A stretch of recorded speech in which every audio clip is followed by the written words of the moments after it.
조병과 신세계로. 네, 여러분 안녕하세요. 네, 오늘의 웹툰 외전 시간은 저희 신세계로의 김혜은 변호사와 같이 하게 됐습니다. 김혜은 변호사 본인 소개해 드릴까요? 네, 안녕하세요. 저는 신세계로의 김혜은 변호사입니다. 네, 우리 김혜은 변호사 라방은 몇 번 했는데 웹툰 외전은 처음 출연이라 약간 긴장한 것도 같은데 김혜은 변호사가 좋아하는 치즈케이크 한 입 먹어봐요. 네. 감사합니다. 네. 이 포커를 드는 과정에서 손이 막 떨리고. 그래요?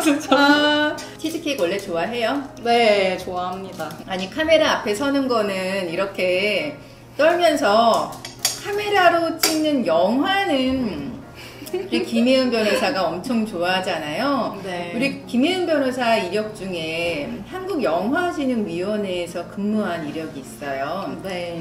굉장히 특이한 이력인데 공식 명칭은 영화진흥위원회고, 네. 영화진흥위원회는 문체부 산하 공공기관인데, 그렇군요. 네, 국내 영화산업 진흥을 도모하는 영화산업 각종 지원을 해주는 그런 기관입니다.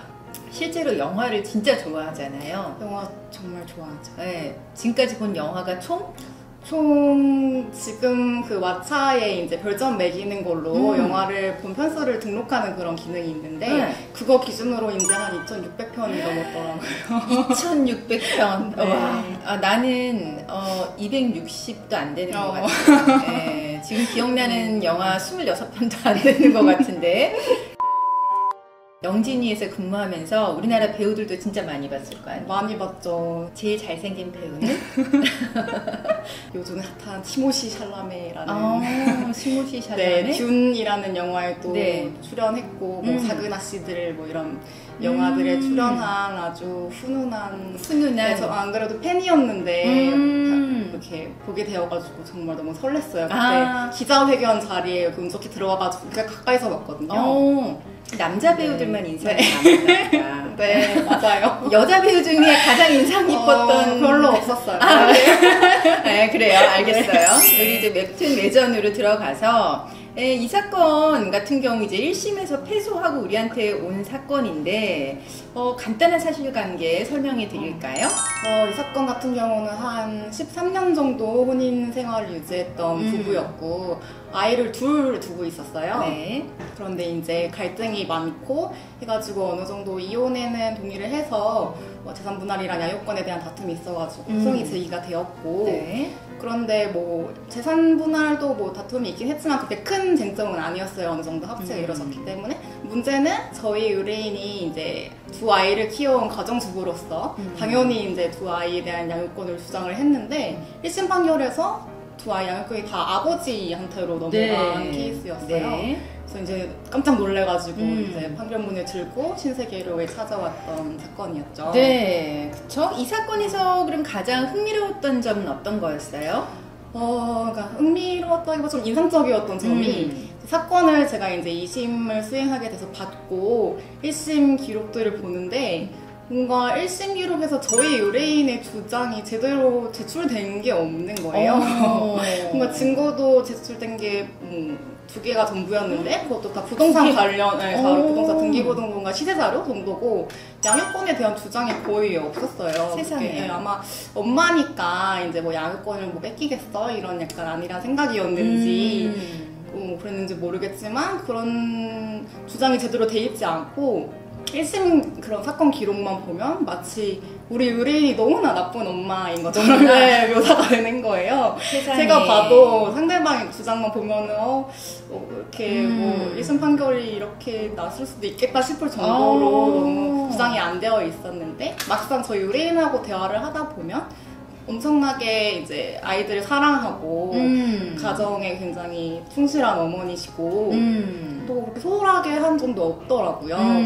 그래가지고 이제 그런 억울한 점을 잘 이제 해명할 수 있도록 2심에서 상대방 주장을 일일이 반박하고 저희 측이 이제 저희 의뢰인이 좋은 어머니라는 거를 강조하는 점에 초점을 맞춰서 진행했던 사건이었습니다. 그렇게 선입견이 굉장히 무섭고 1심에서 결정이 난 게 사실 어떻게 보면 선입견이거든요. 그걸 깨트리는 거는 쉽지 않았는데 이 사건 그 2심에서 첫째는 우리한테 오고 둘째는 그대로 아빠한테 있는 걸로 결론이 됐잖아요. 네. 인스타 저희 댓글에 보면은 왜 그렇게 됐는지를 궁금해하는 분들이 너무 많아요. 그 네. 이유는 무엇이었을까요? 네. 약간 웹툰에 조금 다르게 그려지긴 했는데 실제로는 사실 1심 소송 중에 둘째 아이를 데리고 이제 남편이 어머니 집으로 들어갔었어요.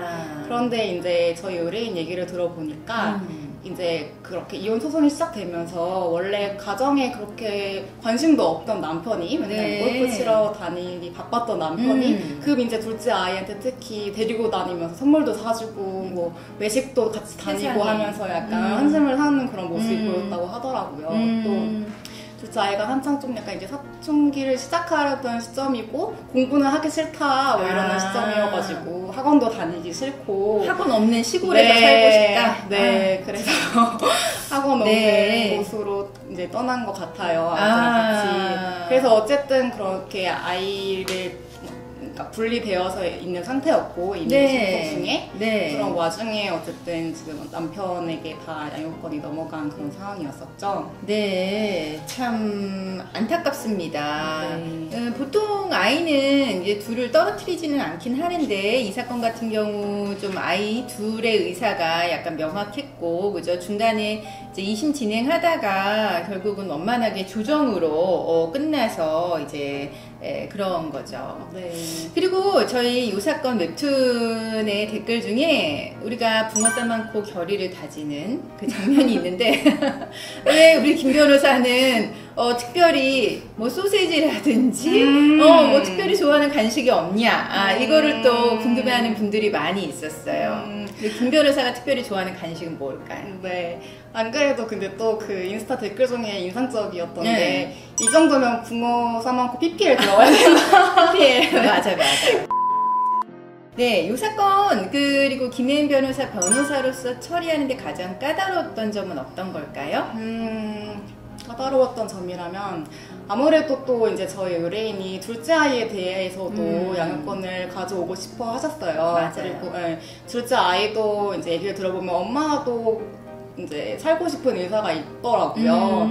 그래가지고 그러면은 이제 저희가 2심에서 첫째 아이에 대해서는 이제 심리평가 보고서 같은 것도 제출을 했었거든요. 네. 이제 엄마와 확고하게 살고 싶고 엄마랑 잘 지내고 있다는 내용으로. 그래서 뭐 그런 뭐 보고서나 둘째 아이에 대해서도 아니면 뭐 둘째 아이가 이제 엄마와 살고 싶다라는 확고한 발언을 담은 그런 뭐 내용을 어떻게든 구해보려고 했는데 그게 안 네, 이제 둘째 아이가 약간 좀 그런 어려워하더라고요. 아무래도 같이 살고 있는 아빠에 대해서 네, 좀 안쓰러운 마음도 들고 그래가지고 그런 점이, 그래서 어떻게든 좀 저희가 키우는 게 더 아이를 위해 좋은 거를 입증하기 위해서 그 둘째 아이의 담임선생님이랑 뭐 같이 대화하는 내용 같은 거, 뭐 이를테면 둘째 아이가 이제 아빠랑 같이 살면서 그 새로 학교도 전학을 간 거예요. 근처로.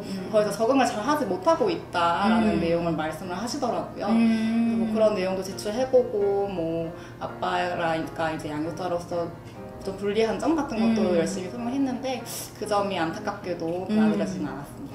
사실 변호사로서 이혼 사건 많이 해보면 재산분할보다도 친권 양육권이 가장 까다롭고 힘듭니다. 그래서 그래도 1심에서 둘 다 아빠가 키우는 걸로 됐었던 사건을 2심에서 첫째라도 엄마 쪽으로 데리고 온 거는 굉장히 잘한 사건이라고 생각을 해요.